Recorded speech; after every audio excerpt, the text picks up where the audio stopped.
ಬೆಳಗಾವಿಯ ಶಿವಂ ಅಸೋಸಿಯೇಟ್ ಸಂಸ್ಥೆಯ ಬಹುಕೋಟಿ ಹಣಕಾಸು ವಂಚನೆ ಪ್ರಕರಣವು ಅತ್ಯಂತ ಗಂಭೀರ ಸ್ವರೂಪ ಪಡೆದುಕೊಂಡಿದ್ದು ಸಿಐಡಿ ಅಧಿಕಾರಿಗಳಿಂದ ತನಿಖೆ ತೀವ್ರಗೊಂಡಿದೆ.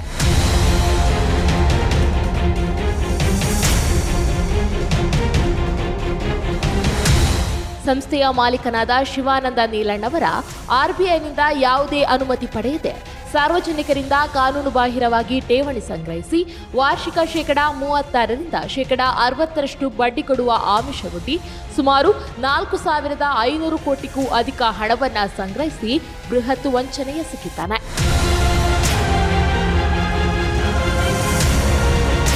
ಈ ಪ್ರಕರಣದ ಬೆನ್ನತ್ತಿದ ಸಿಐಡಿ ತೀವ್ರ ತನಿಖೆ ಆರಂಭಿಸಿದೆ.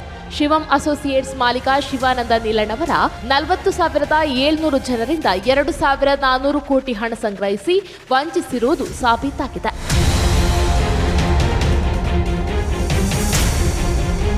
ತನಿಖೆ ವೇಳೆ ಶಿವಾನಂದ ಅವರ 30 ಬ್ಯಾಂಕ್ ಖಾತೆ ಸಿಕ್ಕಿವೆ.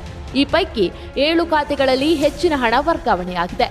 ಒಂದು ಖಾತೆಯಲ್ಲಂತೂ 36,200 ಪುಟಗಳ ಹಣ ವರ್ಗಾವಣೆ ಹಿಸ್ಟರಿ ಇದೆ. ಕಂಪನಿ ಹಣದಲ್ಲಿ 55 ಕೋಟಿ ರು ವೈಯಕ್ತಿಕ ಖಾತೆಗೆ ವರ್ಗಾಯಿಸಿಕೊಂಡು ಖರ್ಚು ಮಾಡಿದ್ದಾರೆ.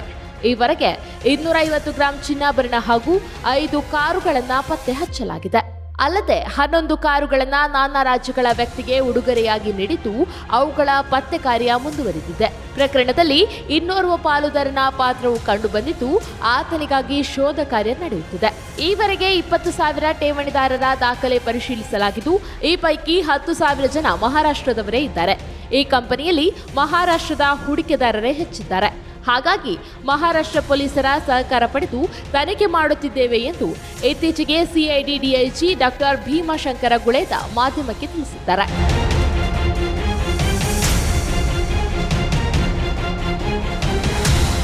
ಈ ಪ್ರಕರಣ ಬೆಳಕಿಗೆ ಬಂದ ನಂತರವೂ ಶಿವಂ ಅಸೋಸಿಯೇಟ್ಸ್ ಕಂಪನಿಯಲ್ಲಿ 4 ಕೋಟಿಗೂ ಹೆಚ್ಚಿನ ಹಣವನ್ನ ಜನ ಹಾಕಿದ್ದಾರೆ ಎಂಬುದು ವರದಿಯಾಗಿದೆ. ಶಿವಾನಂದ ನೀಲಣ್ಣವರಂತಹ ವಂಚಕರ ಆಮಿಷಗಳಿಗೆ ಬಲಿಯಾಗದಿರಿ ಎಂದು ಜನತೆಯಲ್ಲಿ ಮನವಿ ಮಾಡಿಕೊಳ್ಳುತ್ತೇವೆ.